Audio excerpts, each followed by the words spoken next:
If a random variable x is n mu sigma square, then random variable x minus mu upon sigma is n 0,1. तो हमें क्या show करना है कि अगर कोई random variable x normal distribution को फॉलो कर रहा है, देन जो न्यू वेरिएबल है x minus mu upon sigma, ये किसे फॉलो करेगा? स्टैंडर्ड नॉर्मल डिस्ट्रीब्यूशन को फॉलो करेगा। ठीक है, तो आइडिया इज हेयर कि अगर दो डिस्ट्रीब्यूशंस या टू रैंडम वेरिएबल के लिए सेम होमोजेनिटी फंक्शन आए तो वो डिस्ट्रीब्यूशन क्या हो जाएंगे? सेम हो जाएंगे। ठीक है, इफ टू रैंडम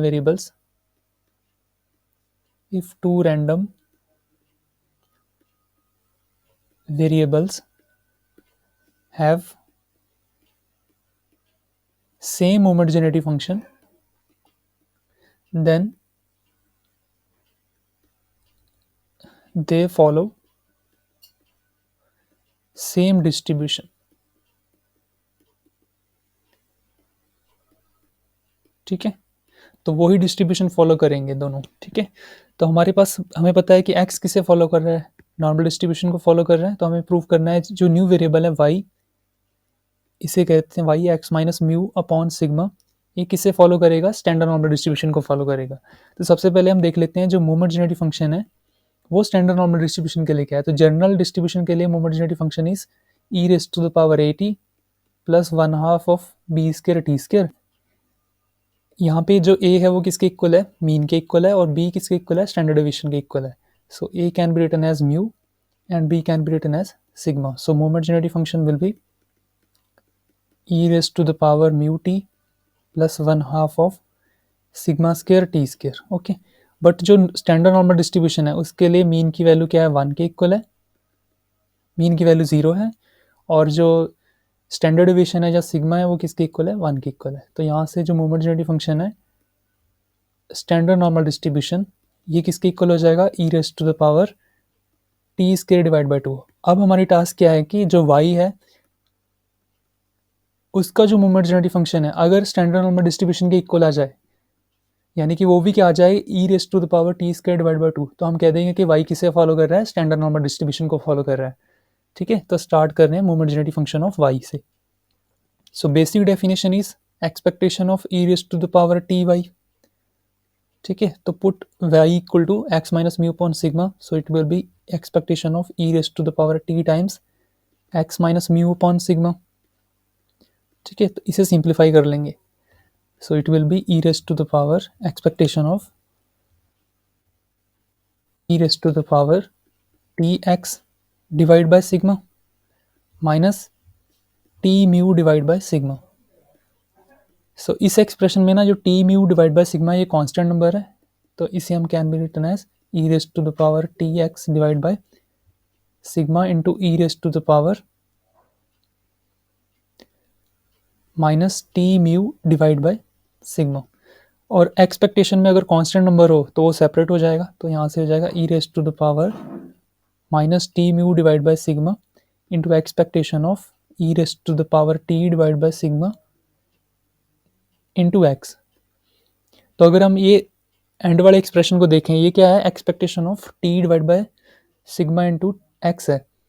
तो अगर t ओवर सिग्मा को अगर t सपोज कर लें तो it will B homogeneity function of x। So homogeneity function की डेफिनेशन ही आ गई आपके पास। क्या हो जाएगा? Minus T mu divide by sigma into homogeneity function of x, but variable here is t over sigma. ठीक है, बस t के प्लेस पे क्या लिखा है? t over sigma.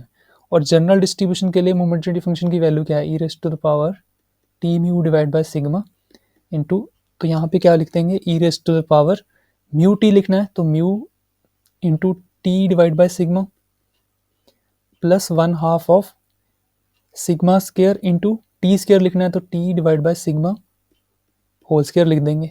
तो यहाँ से हो जाएगा e raise to the power minus T mu divide by sigma into e raise to the power minus T mu divide by sigma plus 1/2 sigma square into T square divide by sigma square. यहाँ से sigma square cancel हो जाएंगे।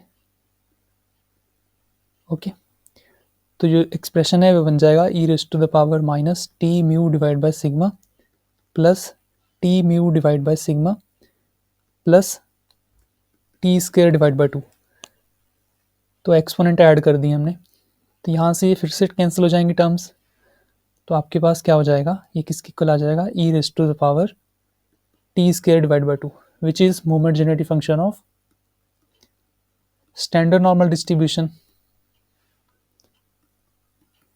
Okay, तो हमने क्या show कर दिया, जो moment generative function of y है e raise to the power T square divide by 2 है, और ये क्या आ गया आपके पास, moment generative function of standard normal distribution. तो यहाँ से क्या प्रूफ हो गया कि y जो है वो किसे फॉलो कर रहा है, नॉर्मल डिस्ट्रीब्यूशन को फॉलो कर रहा है, which means x minus mu divide by sigma is following normal distribution, standard normal distribution. Okay, ठीक है, if x is normally distributed then find the distribution of ax plus b। तो हमें क्या करना है कि x का डिस्ट्रीब्यूशन गिवन है कि वो नॉर्मल डिस्ट्रीब्यूशन को फॉलो कर रहा है, तो जो न्यू वेरिएबल है ax प्लस b उसके लिए डिस्ट्रीब्यूशन फाइंड करना है। यानी कि हमें अगर इसे सपोज कर लें y क्या है, ax प्लस b है, और हमें बेसिकली क्या फाइंड करना है कि y किस डिस्ट्रीब्यूशन को फॉलो कर रहा है। ठीक है, यहाँ पे मीन की वैल्यू क्या है और वेरिएंस की वैल्यू क्या है, ठीक है, ये फाइंड करना है बेसिकली। तो सबसे पहले हम स्टार्ट करेंगे मोमेंट जेनरेटिव फंक्शन से। Moment generative function of y find करेंगे, M Y of t is expectation of e raise to the power T Y. ठीक है, expectation of e raise to the power t into y की value क्या है आपके पास, ax plus b है। ठीक है, तो अगर इसे थोड़ा सिंप्लीफाई करेंगे तो e raise to the power क्या हो जाएगा, a t x plus B t हो जाएगा। ठीक है, so it will be expectation of e raise to the power a t x into e raise to the power b t हो जाएगा, और e raise to the power b t constant है तो वो एक्सपेक्टेशन से बाहर हो जाएगा, तो इसे e raise to the power b t बाहर लिख लें, expectation of e raise to the power a t into x. ठीक है, अगर हम इस एक्सप्रेशन को ना ए टी को क्या सपोज करें, टी ही मान लें, ए टी को अगर हम टी की तरह ट्रीट करें तो ये क्या बन जाएगा, moment generative function of x बन जाएगा। ठीक है, तो इसे हम क्या लिख सकते हैं, e raise to the power b t into moment generative function of variable x where a t t is here is A t. ठीक है, तो moment generative function of normal distribution क्या है वेरिएबल एक्स के लिए, so it is e raise to the power mu t, t here is A t, तो बस T के प्लेस में हमने ए टी लिखते जाना, plus 1/2 of sigma square into T square, so T square is A T here A T square, और exponent अगर add कर दें तो ई रेज टू पावर क्या हो जाएगा, B T plus mu A T plus 1/2 of sigma square A square T square. ठीक है, तो अगर मोमेंट जेनरेटिव फंक्शन की फॉर्म में लिखना चाहें इसे, तो e raise to the power क्या हो जाएगा, mu A plus B T, ये टी का कोफिशिएंट हो गया, plus 1/2 of A sigma square और टी स्क्वायर। तो मैंने मोमेंट जेनरेटिव फंक्शन की फॉर्म में लिखा, टी का coefficient mu A plus B है और टी स्क्वायर का कोफिशिएंट 1/2 ए सिग्मा टी स्क्वायर है। तो अगर हम इसे ध्यान से देखें तो यहाँ से मीन की वैल्यू क्या है, इस डिस्ट्रीब्यूशन के लिए मीन की वैल्यू क्या है, म्यू ए प्लस बी है, और जो स्टैंडर्ड डेविएशन है वो क्या होगी, ए सिग्मा। तो here mu dash which is mean of the distribution is mu A plus B है, और जो सिग्मा है, सिग्मा डैश कह दें, वो क्या है, ए सिग्मा की इक्वल है। ठीक है, तो जो वाई वेरिएबल है ये उसके लिए मोमेंट जेनरेटिव फंक्शन आया था, तो जो वाई वेरिएबल है किसे फॉलो करेगा, नॉर्मल डिस्ट्रीब्यूशन की फॉलो करेगा, but mean shifted to the mu A plus B, mu A plus B and variance is A sigma square. Okay, तो ये डिस्ट्रीब्यूशन आ गया वाई के लिए। नॉर्मल डिस्ट्रीब्यूशन ही है, बट वहाँ पे मीन की value mu A plus B है और वेरिएंस की वैल्यू क्या है, ए म्यू है, ए सिग्मा है। Now some questions are from standard normal table. So if x belongs to n 75 or 100, find the probability x less than 60, probability x greater than 70 और less than 100। तो standard normal table use करने से पहले कुछ मैं result बता देता हूँ। तो जिनका यूज़ करके हम ये क्वेश्चन सॉल्व करेंगे। तो सबसे फर्स्ट रिजल्ट क्या है कि प्रोबेबिलिटी अगर आपको x less then c find करनी हो, सम कांस्टेंट c, तो ये किसके इक्वल है, big phi of c minus mu upon sigma के इक्वल है। ठीक है। सेकेंड रिजल्ट है कि अगर आपको probability x greater than c given हो, तो उसे हम किस में कन्वर्ट कर सकते हैं, 1 minus probability x less then c में कन्वर्ट कर सकते हैं, क्योंकि टोटल प्रोबेबिलिटी क्या है, 1 के इक्वल है, x लेस देन c है और x ग्रेटर देन c है, तो इन दोनों का सम किसके इक्वल है, 1 के इक्वल है, तो हम x ग्रेटर देन c है तो उसे इसमें कन्वर्ट कर सकते हैं। तो थर्ड रिजल्ट है, अगर आपको बिग फाई में नेगेटिव साइन आ जाए, नेगेटिव ऑफ x आ जाए, तो उसे किस में कन्वर्ट कर सकते हैं, 1 minus x positive x, big phi of positive x, तो इसमें कन्वर्ट कर सकते हैं। फोर्थ रिजल्ट जो है, जब अगर आपके पास प्रोबेबिलिटी इंटरवल में गिवन हो, a less than x less then b given हो, तो इसे हम कैसे फाइंड कर सकते हैं, by finding probability x less then b minus probability x less then a। ठीक है, यानी कि upper limit minus lower limit. ठीक है, तो ये चार रिजल्ट का यूज करके हम इस क्वेश्चन को सॉल्व कर सकते हैं। इट मीन्स जो मीन ऑफ द डिस्ट्रीब्यूशन है वो क्या है, 75 है, और जो वेरिएंस है वो किसके इक्वल है, 100 के इक्वल है। So from here mean equal to 75 and standard deviation equal to 10। तो हमारे पास म्यू और सिग्मा की वैल्यू आ गई। तो फर्स्ट जो पार्ट है उसमें हमें क्या फाइंड करना है, we have to find the probability x less than 60। तो ये कैसे फाइंड करेंगे, हम लिखेंगे big phi of c minus mu upon sigma करना है, तो c यहाँ पे 60 हो गया, म्यू की वैल्यू 75 है, divide by sigma, sigma is 10। तो इसे सॉल्व कर लें, तो big phi of 60 minus 75 is minus 15 divide by 10, तो आपके पास क्या हो गया, बिग फाई ऑफ माइनस 1.5। अगर मुझे नेगेटिव में गिवन हो फाई, तो इसे कैसे कन्वर्ट कर सकते हैं, पॉजिटिव में कन्वर्ट कर सकते हैं बाय सब्ट्रैक्टिंग फ्रॉम 1 माइनस, तो 1 माइनस बिग फाई ऑफ 1.5। अब हम यूज़ करेंगे स्टैंडर्ड नॉर्मल टेबल। तो आपके पास सबसे पहले टेबल में 1.5 देख लेना, 1.5 की कॉरस्पॉन्डिंग फाई की वैल्यू क्या है। तो यहाँ पे 1.5 कहाँ पे है, सो 1.5 इज हेयर, तो यहाँ पे 1.5 आ गया, तो इसकी वैल्यू क्या है, 0.933। ओके, तो इसकी वैल्यू क्या हो जाएगी आपके पास,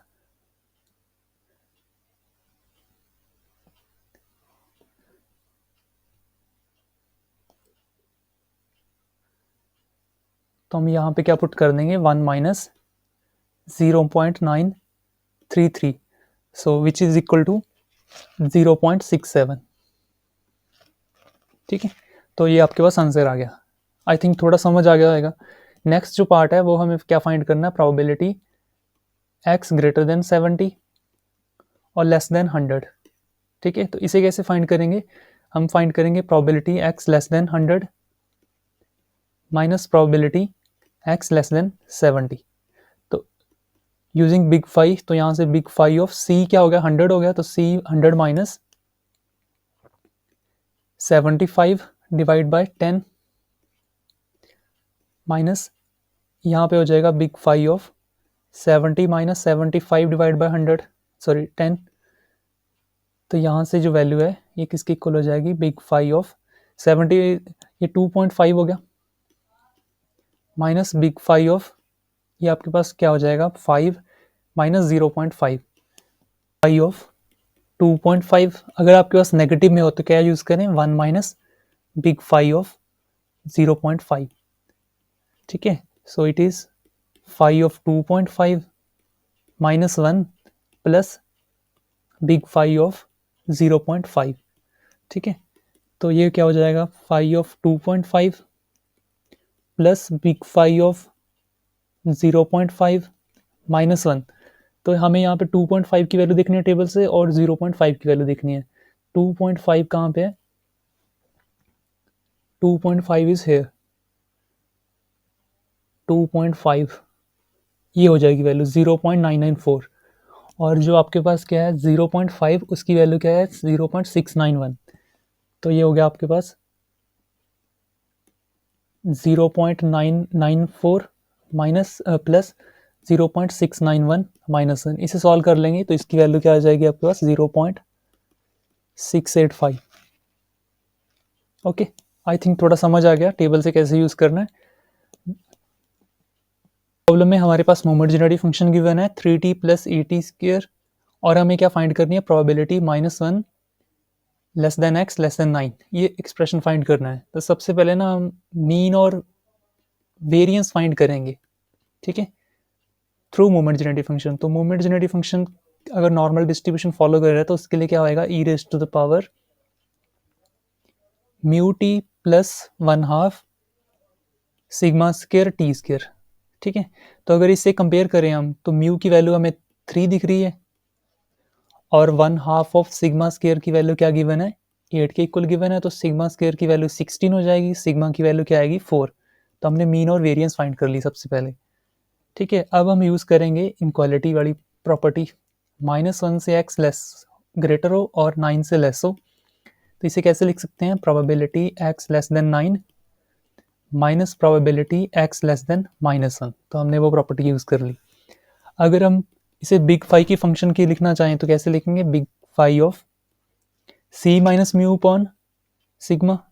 तो यहाँ से हो जाएगा 9 माइनस 3 अपॉन 4 माइनस, अगर यहाँ पे लिखें big phi of -1 minus 3 divide by 4, तो इसे सिंप्लीफाई कर लेते हैं। तो ये हो जाएगा आपके पास बिग फाई ऑफ 9 माइनस 3 6 और 6 divide by 4 minus big phi of -4 divide by 4। तो यहाँ से ये कैंसिल हो जाएंगे। तो आपके पास क्या आएगा, big phi of 3 divide by 2 minus big phi of -4 by 4 is -1। तो यहाँ पे फिर से वो नेगेटिव वाली प्रॉपर्टी यूज़ करेंगे। तो बिग फाई ऑफ 1.5 माइनस ये हो जाएगा आपके पास 1 माइनस बिग फाई ऑफ 1, ठीक है। तो इसे एक स्टेप और लिख लेते हैं। So big phi of 1.5 plus big phi of 1 minus 1। तो ये दो वैल्यू कहाँ से देखेंगे, टेबल से। तो हम देखेंगे बिग फाई ऑफ 1.5 और 1। तो टेबल देख लेते हैं एक मिनट के लिए। सबसे पहले देखना है हमें 1.5 पे, 1.5 इज हेयर, 1.5 पे वैल्यू क्या है 0.933। तो ये वैल्यू है 933 और हमें देखनी थी 1 पे वैल्यू देखनी थी।